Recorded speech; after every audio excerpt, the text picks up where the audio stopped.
Le chargé d'affaires de l'ambassade des États-Unis à Conakry invite les candidats à ne pas proclamer eux-mêmes les résultats du vote. L'observation est la bienvenue.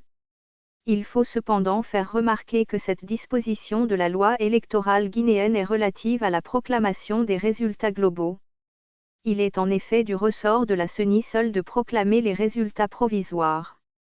Et de la Cour constitutionnelle les résultats définitifs.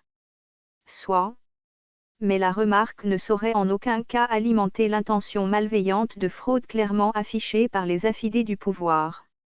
Elle ne concerne pas la publication du décompte des voix obtenues par les différents candidats lors du dépouillement des votes dans les bureaux de vote.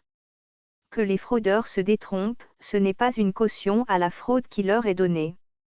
Aujourd'hui, il n'est un secret pour personne que des fraudeurs sont dressés à l'opération de falsification des résultats dans les circonscriptions administratives de centralisation des votes, CACV. Il est du devoir des patriotes républicains de les en empêcher. Il est connu que chaque candidat ou son représentant, dans chaque bureau de vote, a de par la loi le droit d'entrer en possession des résultats du dépouillement des votes dans l'ensemble des circonscriptions électorales. Il est également connu que le document de décompte des voix devient public dès lors qu'il est affiché à l'entrée du bureau de vote, tel que le demande le Code électoral. Il peut alors être publié par tout candidat qui le souhaite et par les médias. Par ces dispositions, le législateur a donné aux candidats le moyen de se protéger de la fraude électorale.